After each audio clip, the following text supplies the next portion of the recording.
시편 108편 1절부터 5절까지의 말씀을 가지고 내 마음을 정하였사오니 라는 제목으로 하나님의 말씀을 상고합시다. 2025년 마지막 주일 예배입니다. 항상 그게 중요한 것 같지는 않지만 시작과 끝은 특별함이 묻어 있는 것 같아요. 한 해를 돌아보면 어떤가요? 잘한 것보다는 좀 아쉬운 게 많이 떠오르고 이루지 못했던 일들, 내가 좀 가벼이 여겼던 약속들, 무너진 결심들 때문에 때로는 좀 자아가 강하신 분들은 자책감을 느끼기도 하고 자괴감을 느끼기도 하고 마음이 어려워지기도 합니다. 그래서 다가오는 새해를 향해서 소망하게 되고 기대하게 되는 거겠죠. 내년엔 좀 더 달려볼까? 내년엔 좀 한번 해볼까? 뭐 이런 마음이죠. 내가 누군데 난 할 수 있어. 이런 마음들이에요. 근데 어때요? 매년 이런 과정이 반복될 뿐 시간이 지나서 연말이 되면 동일한 연말을 마주대하는 것이 우리가 살아온 인생만큼의 숫자 아닐까 싶습니다.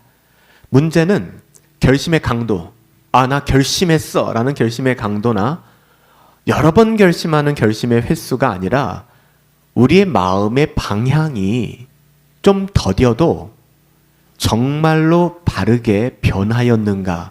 여러분, 이 부분을 살펴보셔야 합니다. 시편 108편은 여러분 잘 아시는 것처럼 다윗의 인생이 굉장히 안정됐을 때, 먹고 살기 부족함이 없을 때, 이만하면 됐다 할 때 나온 고백이 전혀 아니죠. 다윗의 삶은 여전히 흔들리고 막막하고 까마득하고 상황은 완벽하지 않습니다. 그럼에도 불구하고, 이 접속사가 중요한 거예요. 그럼에도 불구하고 그는 이렇게 고백합니다. 하나님이여, 내 마음을 정하였사오니 내가 노래하며 나의 마음을 다하여 찬양하리로다. 여러분, 이 고백은 단순히 내가 누군데 난 나야, 난 할 수 있어, 여러분 이런 자아 비대증에서 나온 고백이 아닙니다. 단순한 자기의지적 고백의 결단이 아니라 이것은 신앙 고백과도 같습니다. 그냥 자신의 어떠함으로 결단하는 정도가 아니죠.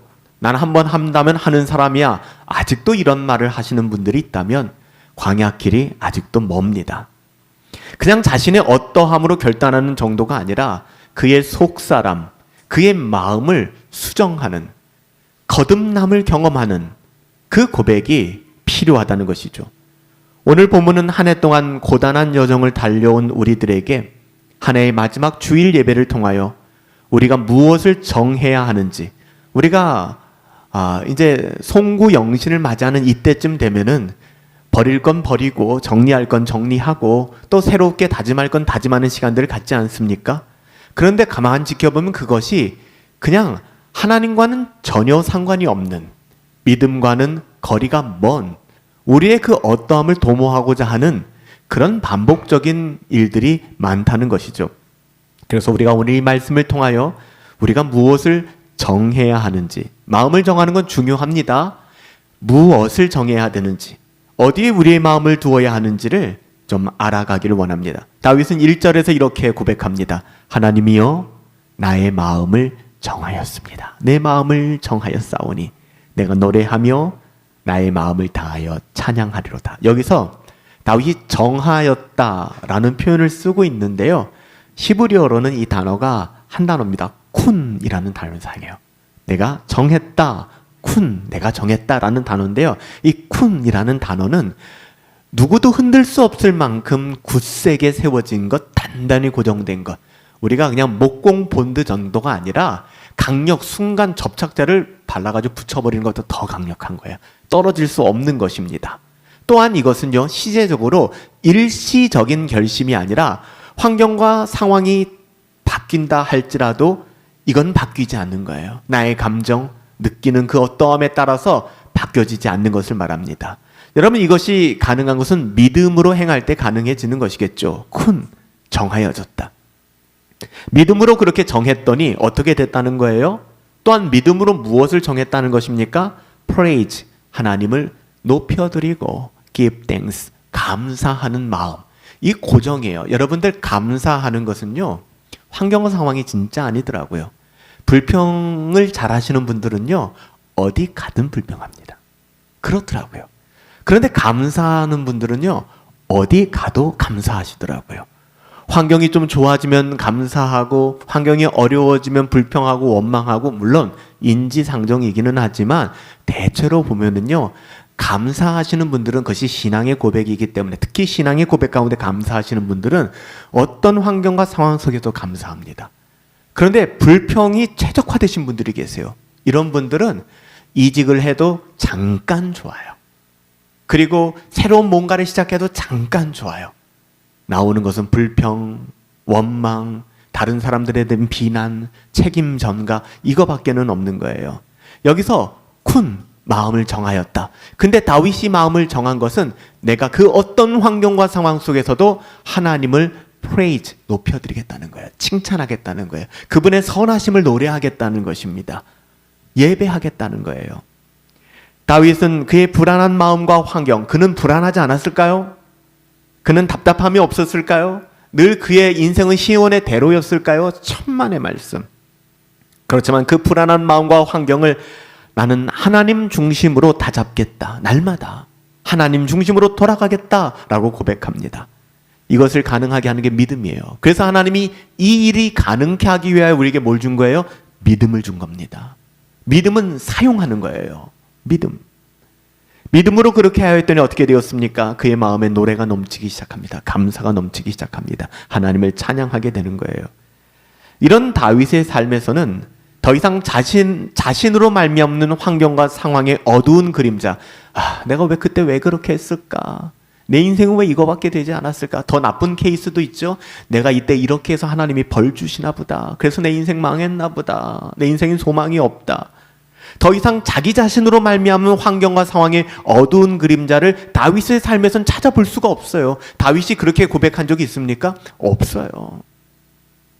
그가 간음을 하고 살인을 하고 거짓말을 하고 그 어떤 죄를 지었어도 은혜 안에서 그것을 해결했기 때문에 다윗은 그것 때문에 평생 거기에 족쇄가 묶여서 살아가질 않았습니다. 다윗의 삶을 보면은 그는 그의 환경과 상황, 자신으로 말미암는 환경과 상황의 어두운 그림자가 하나도 없습니다. 여기서 눈여겨볼 것은 다윗은 먼저 하나님 앞에 조건을 걸지 않았다는 것입니다. 하나님 이 환경을 열어주시면, 하나님 이 상황을 바꿔주시면, 다윗은 먼저 환경과 상황을 바꾸려고 들지도 않았습니다. 다시 말하면 하나님 앞에 이 환경을 바꾸어 주시면, 이걸 솔직히 다른 표현으로 말하면 이 상황이 바뀌면 내가 그렇게 하겠습니다는 조건이 있는 것이거든요. 근데 다윗은 그렇게 행동하지 않았습니다. 다윗이 먼저 환경을 바꾸려고 하지 않았습니다. 상황을 바꾸려고 하지 않았습니다. 우리가 흔히 실수하는 것처럼 문제가 해결되면 감사하겠습니다. 문제가 해결되면 찬양하겠습니다. 이렇게 말씀하시는 분들은 문제가 해결돼도 감사하지 않아요. 잠깐은 감사하죠. 근데 그의 근본 자체가 그것이 아니기 때문에 또 원망하고 불평할 거리를 찾아내게 되어 있습니다. 다윗은 그래서 환경과 상황 바뀌면 그냥 더 감사한 일이겠지만 바뀌지 않아도 거기에 연연하지 않는 것입니다. 문제가 해결된 후에 감사하겠습니다. 찬양하겠습니다. 다윗은 그런 논조를 가지고 있지 않습니다. 그는 먼저 그의 마음을 정하였습니다. 신앙이 무너지고 삶의 행복지수가 낮아지는 것은 대부분 환경과 상황 때문이 아닙니다. 여전히 환경과 상황 때문에 나는 불행해, 나는 어려워라고 생각하신다면 신앙의 초보로 다시 돌아가셔야 됩니다. 신앙을 다시 시작하셔야 됩니다. 시작이 잘못됐기 때문입니다. 신앙이 무너지고 삶의 행복지수가 낮아지는 것은 환경과 상황 때문이 아니에요. 물론 현실적으로 엄청난 지분을 가지고 있죠. 그것들이. 하지만 결정적인 원인자는 아니라는 것입니다. 가장 결정적인 것은 우리의 마음이 무엇에 반응하고 있는가? 하나님이 우리 마음의 중심에 있는가? 아니면 여전히 나는 이 세상의 그 어떠함을 통하여 나의 자아를 만족시키길 원하는가? 여러분, 이것 때문에 우리의 삶의 질이 달라지는 것입니다. 수많은 믿음의 사람들의 삶의 족족이 힘들고 어려웠지만 현실 세계 안에서 다수를 이루지 못하고 그들은 어려움 속에서 도피해야 됐고 수많은 고난의 길을 살아가야 됐지만 그것을 자처했던 이유는 세상의 그 어떠한 기쁨과 즐거움이 그들의 전부가 될 수 없었기 때문에 그래요. 상황이 좋습니까? 하나님을 신뢰하세요. 상황이 어려워지면 원망하고 낙심하는 것이 아니라 그 자리에서도 하나님의 선하심을 바라보세요. 그러지 못하기 때문에 우리의 삶의 질이 안 좋아지는 것입니다. 그러나 다윗은 이러한 사슬을 끊어버립니다. 그리고 믿음으로 다른 사람을 향하여 훈계 두는 것이 아닙니다. 자기 영혼을 향하여 이야기하는 거예요. 내 마음은 이미 정하여졌다. 다윗이 다윗 영혼을 향하여 다윗아 내 마음이 확정되고 확정되었다라고 얘기하는 것입니다. 여러분 이것이 중요해요. 날마다 내 영혼을 향하여 다른 누군가의 신앙을 판단하기보다는 한 해를 살아온 나 자신을 향하여 내 마음은 이미 정하여졌다. 정하여지길 원한다. 정하여질 것이다 라는 미래형을 쓰지 마시고요. 완료형을 사용하세요. 내 마음은 이미 정하여졌다. 그래서 그는 불평과 원망과 낙심보다는 찬양을 선택했습니다. 한 해를 돌아보면 우리 마음은 얼마나 자주 흔들렸습니까? 눈에 보이는 것이 힘들어지니까 한 해를 마무리하며 무엇을 더 이루겠다, 좋아지면 좋겠다 라고 말하기 전에 먼저 우리의 마음의 주인, 내 마음의 주인은 누구인가를 우리가 한가족 수양회를 통해서 몇 년 전에 내 마음 그리스도의 집이라는 주제를 가지고 책 나누고 내 마음의 거실, 침실, 오락실, 주방 다 점검하는 시간들도 가졌잖아요. 내 마음의 주인은 누구인가? 우리는 예배와 경건 생활을 돌아보고 확인해 볼 필요가 있어요. 그것이 바로미터가 될 수 있으니까. 반복해서 안 된다는데 분명한 이유가 있어요. 우리가 반복해서 안 된다고 하는 데는 분명한 이유가 있어요. 여러분 그 원인을 찾아내셔야 됩니다. 다윗은 적극적으로 믿음의 고백으로 2절에 이렇게 고백합니다. 비파야 수구마 깰지어다. 내가 새벽을 깨우리로다. 정말 멋있지 않습니까? 내가 새벽을 깨우리로다. 아니 새벽이 나를 깨우잖아요. 새벽 4시네. 저는 알람 없어도 늘 5시에 일어나는데요. 5시네. 그게 아니죠. 새벽이 저를 깨우는 게 아니라 뭐라고 얘기해요? 다윗은 내가 새벽을 깨우겠대요. 이 표현은 굉장히 역동적인 것입니다. 방어적인 신앙이 아닌 거예요. 굉장히 적극적인 것입니다. 악기를 깨우라는 말은 단순한 음악적 표현이 아닙니다. 잠들어 있는 영혼을 흔들어 깨우는 신앙의 태도를 이야기하는 거예요. 다윗은 새벽을 기다리지 않습니다. 새벽이 되면 깰 거야가 아닙니다. 새벽을 깨우리로다. 이것은 수동적인 신앙이 아니죠. 능동적인 신앙입니다. 2026년도에는 여러분의 신앙이, 우리 교회의 신앙이 능동적인 신앙이 되었으면 좋겠어요. 시켜서 하는 것이 아니라, 해야 되니까 하는 것이 아니라, 그러니까 재미가 없죠. 하나님의 나라를 꿈꾸며 소망하며 진취적으로 그 나라를 바라보며 나아가는 것이죠. 신앙은 종종 이렇게 미루어집니다. 믿음이 작동하지 못하게 만드는 나태한 정서들의 특징이죠. 자꾸 미루는 거예요. 다음에. 형편이 나아지면 기도하겠다. 거짓말입니다. 여유가 생기면 예배하고 찬양하겠다. 그거 거짓말입니다. 문제가 해결되면 하나님께서 더 가까이 나가겠다. 새빨간 거짓말입니다. 속지 마세요. 우리 안에 사탄은, 공중의 권세 잡은 자는 지금도 우리들을 계속 유혹합니다. 우는 사자와 같이 두루다니며 어떤 놈을 삼킬까 만만한 사람을 찾아보는 것이죠. 마귀 사탄도 알아본다는 이야기예요. 그 마음의 중심이 어떠한가를. 여러분 회색적이면 안 됩니다. 보이스피싱을 할 때 보이스피싱 하는 사람들이 그 사람의 간을 떠보잖아요. 그래서 이쪽 지점까지 통화가 연결되면 그 사람은 넘어온 거라고 생각을 하는 거예요. 딱 처음에 전화를 끊어버리는 사람도 있어요. 보이스피싱 하는 사람들이. 왠지 아세요? 이건 씨도 안 먹히겠다는 게 보이는 겁니다. 근데 우리가 점점 그 사람과 이야기를 섞고 이야기를 하다 보면 야 그걸 왜 속아? 하는 것도 속는 거예요. 여러분 마귀는 끊임없이 우리를 유혹합니다. 마귀가 사용하는 가장 기가 막힌 방법은 무엇입니까? 자꾸만 미루는 거예요. 다음에 더 나아졌을 때. 천만의 말씀. 여러분 지금 당장 우리가 하나님 앞에 믿음으로 설 수 없다면 그 시간은 우리의 시간이 될 수가 없는 것입니다. 다윗은 그렇게 하지 않아요. 형편이 나아지면 아니요. 형편은 억울한데 하나님을 찬양합니다. 여유가 생기면 미칠 만큼 힘든데 수많은 사람들에게 추격을 당하고 그의 목숨이 위태한 상황에서도 그는 하나님을 찬양합니다. 문제가 해결되면 하나님께 더 가까이 나가겠다. 다윗 평생에 문제가 해결된 적이 없었습니다. 그거 끌어안고 가는 것입니다. 찬양으로 하루를 열고 찬양으로 마음을 깨우고 경건을 추구하는 삶이죠. 그것도 아주 적극적으로. 누가 뭐라고 하기 전에 더 적극적으로 하나님의 말씀에.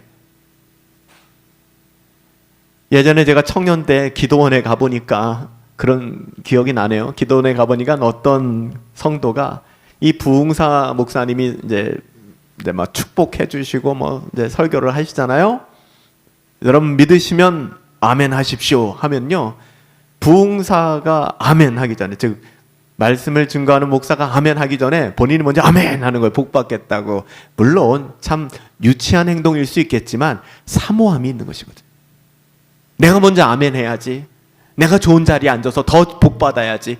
물론 여러분, 근데 예수님이 치유해 주시고 고쳐 주시고 위로해 주신 분들이 다 그런 분들 아닌가요? 예수님 사모에서 나와서 몰래 옷 만진 여자, 다른 사람 다 저리 가라고 하는데 시끄럽게 떠들면서 예수님 도와달라고 외쳤던 사람들. 우리가 생각할 때는 야, 좀 격없게 왜 저래, 좀 격식을 갖추고 좀 젠틀하게 예수님 귀가 먹었어? 왜 저러는지 모르겠어 라고 말씀하지 마시고 정말 사모해 보셨냐는 말이에요.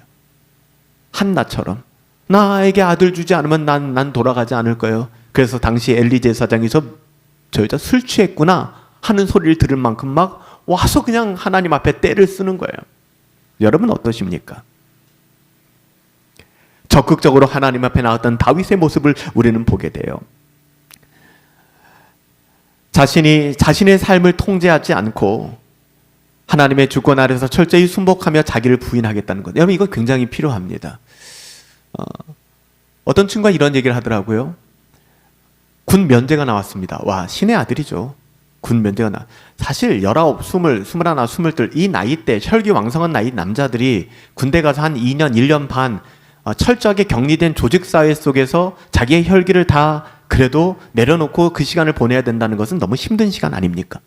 그 남자들 입장에서는, 여자들은 잘 모르시겠지만 남자들 입장에서는 군 면제 그러면 야, 그래서 신의 아들이다 라는 얘기를 들을만 합니다.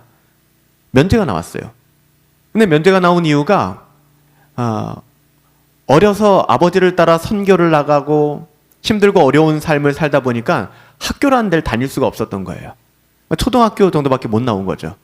우리나라에선 고등학교를 졸업하지 않은 사람들은 현역 입대가 안 됩니다. 현역 입대가 안 돼요. 그러니까 현역 입대가 안 되는 거예요.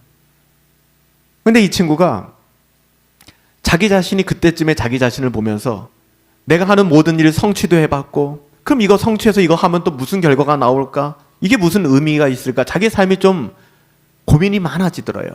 그래서 결정한 게 뭐냐면 내가 군대를 가야겠구나. 군대를 가서 내 자신이 내가 통제할 수 없는, 내가 자유인으로 살아가면은 내 자유를 자꾸만 방종으로 사용하게 되니까 철저하게 1년 반 동안 내가 할 수 없는 곳, 내가 내 마음대로 화장실도 갈 수 없고 내가 내 마음대로 움직일 수도 없고 내가 먹고 싶은 걸 먹을 수 없는 곳에 가서 나 자신을 좀 부인하는 철저히 그런 시간을 좀 가져봐야겠다라는 생각을 했대요. 굉장히 기특하지 않습니까? 20대 초반에. 그래서 검정고시를 봤어요. 그리고 검정고시를 붙고 다시 신검을 봤어요. 그래서 현역 입대를 합니다. 그것도 해병대로 입대를 했어요. 그리고 만기 제대를 합니다. 저는 이런 친구들의 삶을 보면서 그런 생각을 해봐요. 2026년도에 여러분들께 강요하는 건 당연히 아니고요. 이런 좀 몸부림이 있어 봤으면 좋겠어요. 우리는 너무 배부른 이야기를 많이 하지 않습니까? 잘 느껴지지 않아요. 믿어지지 않아요. 잘 모르겠어요. 제 삶이 너무 힘들어서 하나님 잘 보이지도 않아요. 제가 다음부터 좀 열심히 해볼게요. 여러분 언제까지 우리가 무질서한 우리의 그런 방종 가운데 우리의 영혼을 방치하시겠습니까?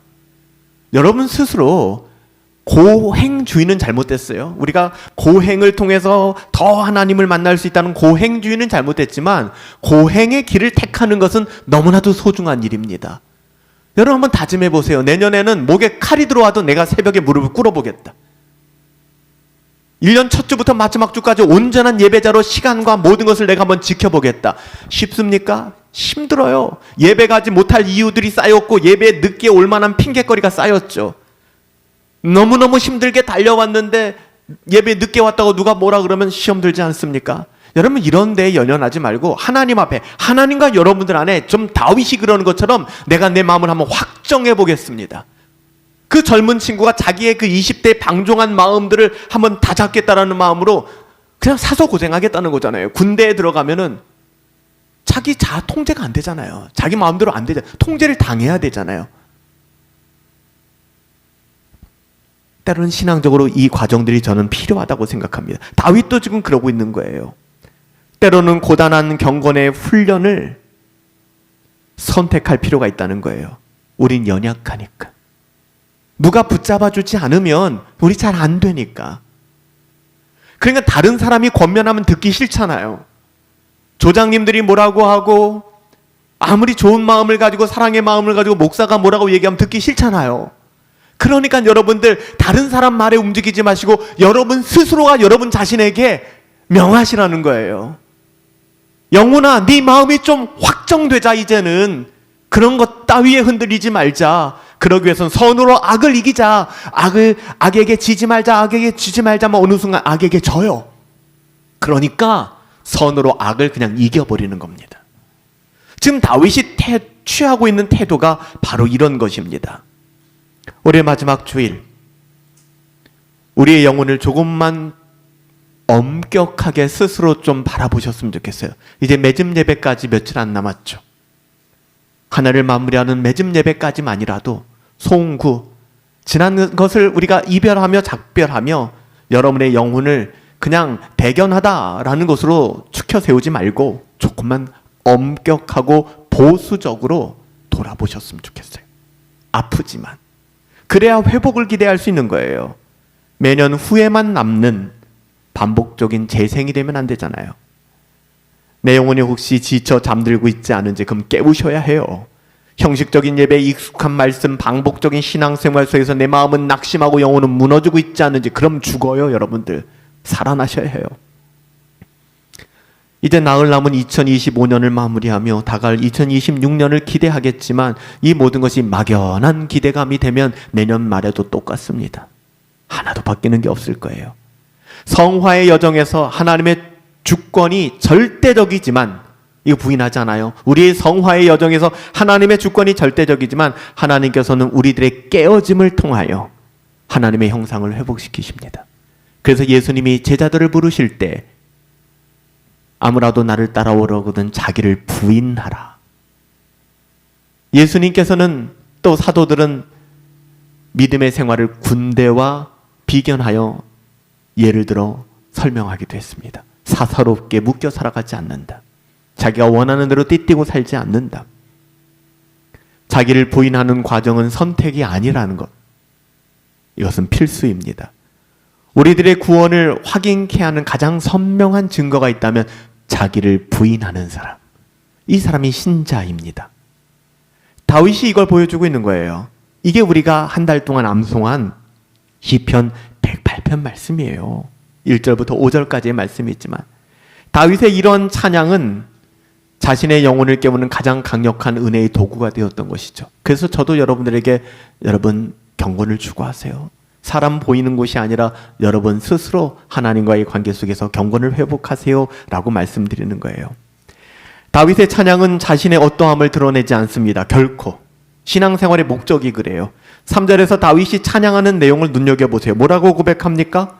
여호와여, 내가 만민 중에서 주께 감사하고 열방 중에서 주를 찬양하오리니. 어떤 사람들, 비판하기 좋아하는 사람들은 그럴 거예요. 너나 잘해 다윗, 네 인생이 그래가지고 지금 무슨 소리를 하냐. 여러분 다윗의 삶은 엉망이에요. 지금 남들이 보면 비웃을 거예요. 근데 다윗은 뭐라고 해요? 다윗은 만민을 이야기합니다. 열방을 이야기합니다. 다윗의 찬양은 결코 개인적인 정서에 머물지 않습니다. 자신의 환경과 상황을 제한하지 않습니다. 저는 이게 참 좋아요. 누군가는 우리 교회에 그렇게 이야기합니다. 혹시 우리 청지기 분들도 그런 생각을 하실지도 모르겠어요. 야, 지금 우리 코가 석자인데 무슨 선교를 하고 어려운 분들을 돕고 뭐 그래 우리가 지금 도움받아야 될 대상인데, 그런 생각을 하실 수도 있어요. 그건 전혀 다른 거잖아요. 오늘 다윗이 그래요. 하나님이여, 내가 만민 중에서 주께 감사하고 내 코가 석자인데 열방 중에서 주를 찬양하리라. 너나 잘해, 네 집안이나 잘해. 여러분 다윗의 마음을 아시겠습니까? 여러분 우리가 하나님을 찬양하고 믿음의 여정을 걸어가는 데 있어서는 결코 개인의 정서에 머물러서는 안 됩니다. 우리 자신의 환경과 상황이 그 모든 것을 제한해서는 안 돼요. 주님 다시 오시는 그날까지 우리 분당 허브교회는 지교회로서 그 사역과 사명을 신실하게 감당해야 되는 거예요. 여유가 생긴 다음에 할게요. 평생 못합니다. 그 여유라는 것이 어디서 옵니까? 평생 올 수가 없어요. 그렇잖아요. 18세기 한 프랑스의 철학자가 그런 이야기를 했어요. 어느 날 가만히 있는데 어떤 사람이 빨간색 드레스를 선물로 줬다는 거예요. 너무너무 화려하고 좋은 선물로 받았습니다. 그 선물로 받고서 자기 방에 들어오니까 자기 방이 너무나 그 드레스에 비해서는 허름한 거예요. 책상을 바꾸고 책장을 바꾸고 벽지를 바꾸고 색깔을 바꾸고 다 바꾸기 시작했어요.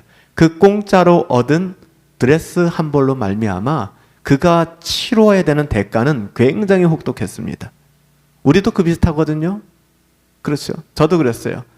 컴퓨터를 하나 바꾸면 그 컴퓨터에 맞게끔 패드를 바꿔야 되고 또 서로 운영해서 잘 사용하려고 그러면 핸드폰도 바꿔야 되고 뭔가 바꾸기 시작해요. 하나 때문에.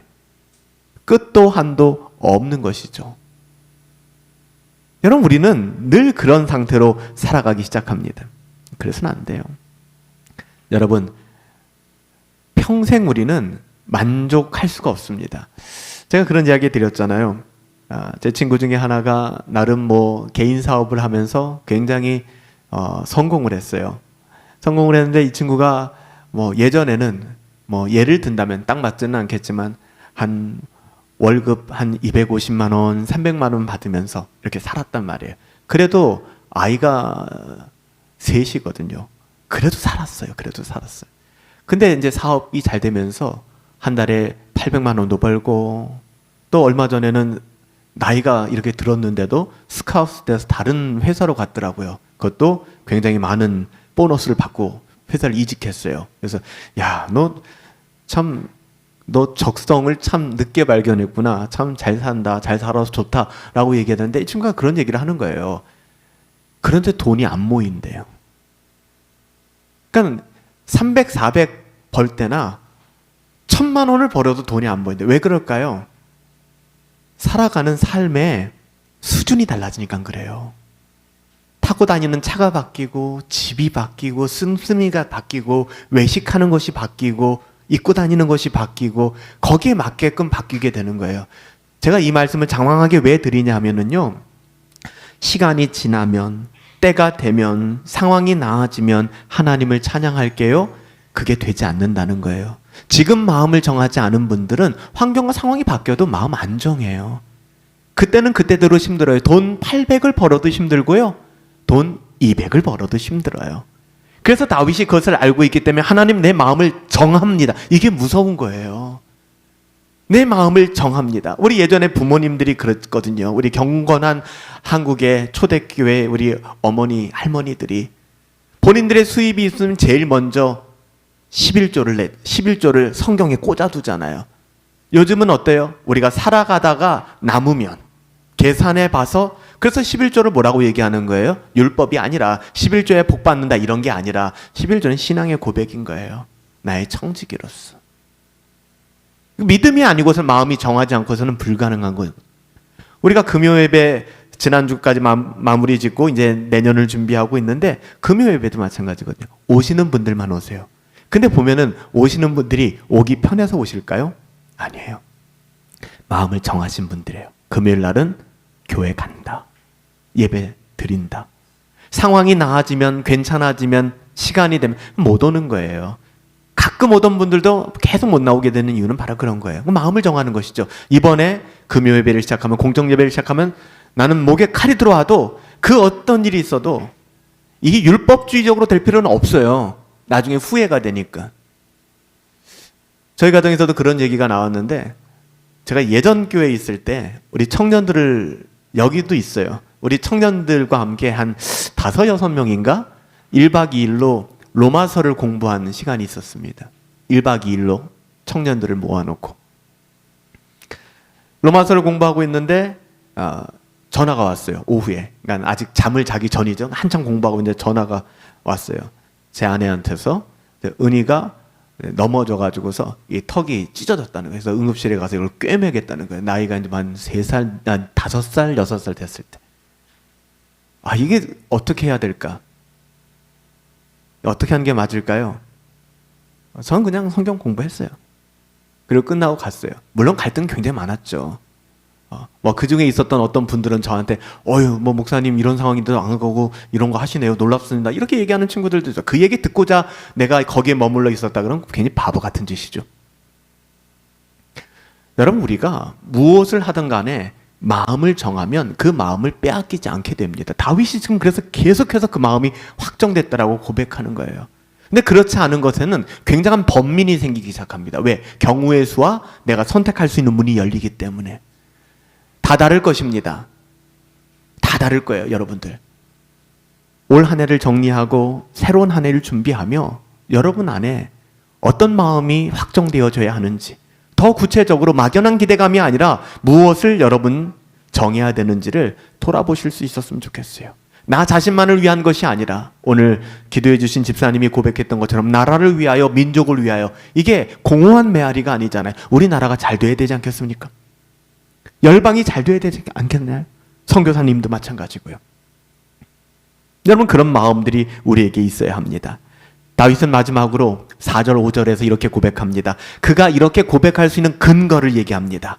주의 인자하심이 하늘보다 높으며 주의 진실하심이 궁창에까지 이르나이다. 다른 성경에서는 주의 인자하심이 생명보다 나음으로 내 입술이 주님을 찬양하겠습니다. 다윗이 마음을 정할 수 있었던 이유가 여기 있습니다. 그 근거는 나의 어떠함이 아닙니다. 나 다윗이야, 이거 아니에요. 그게 아니라 하나님의 어떠하심이에요. 항상 우리의 삶의 기준은 하나님의 어떠하심. 하나님이 실수가 없으시고, 하나님이 선하시고, 하나님이 신실하시고, 하나님이 은혜로우시니까 가능해지는 거예요. 하나님은 어떤 분이라고 이야기합니까? 두 단어를 기억해 주세요. 첫 번째 뭡니까? 인자하심. 잘 아는 단어죠? 헤세드라는 단어입니다. 인자하심. 언약의 그 신실한 사랑. 또 하나 진실하심이라고 얘기하는데 이거는 에메트라는 단어입니다. 에메트. 변하지 않는 그 신뢰의 하나님을 고백하는 것이죠. 우리가 살아가는 삶의 여정이 평탄하면 좋은데 평탄할 수가 없습니다. 우리는 수없이 흔들리고 약속도 못 지키고 믿음 또한 드러내지 못할 때가 많아요. 연약한 모습이죠. 그래서 마음은 그렇지 않은데 말씀 앞에서 온전히 순종하지 못하는 순간들도 많은 게 사실이고요. 다윗도 다르지 않았습니다. 하지만 다윗의 다른 점은 오늘 그의 결단과 고백에 있습니다. 뭐라고 얘기합니까?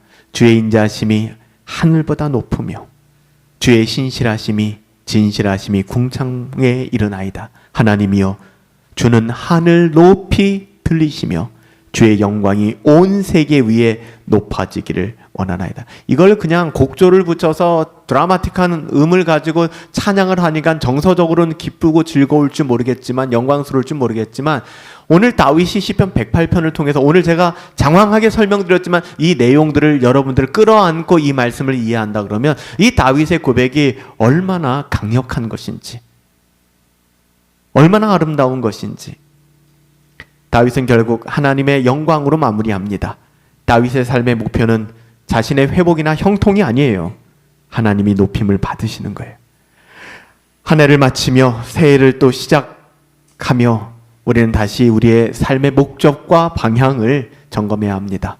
내가 바라는 새해는 누구를 위한 새해인가? 나의 계획의 중심엔 누가 있는가? 신앙은 결국 방향의 문제입니다. 하나님을 높여드리는 삶. 그것이 참된 새해 출발이 되었으면 좋겠어요. 오늘 시편 108편은 우리를 이렇게 이끌어갑니다. 환경이 아니라, 상황이 아니라 하나님.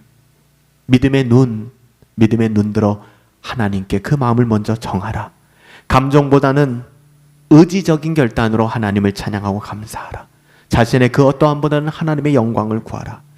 하나님이여, 내 마음을 정하였사오니 이 고백 위에 한 해를 마무리하시고 새로운 한 해를 준비하시며 우리 마음 가운데 구체적으로 어떤 부분이 정해져야 되는지, 그 정하는 것은 의지적인 거예요. 그래서 아까 한 친구의 군대 이야기도 한 것입니다. 군대 입대하는 그 순간 끝이잖아요. 사서로운 게 어디 있어요. 그대로 움직여야 되는 것입니다. 여러분, 한번 여러분 자신을 하나님의 선하신 그 은혜 가운데에서 결박해 보시고 경건을 추구하시며 한 해를 마무리하시고 새로운 한 해를 기대할 수 있게 되기를 예수님의 이름으로 축복합니다. 우리 같이 한번 잠시 기도하십시다. 52번째 주일 예배를 마무리하며 이번 한 달 우리가 상고하고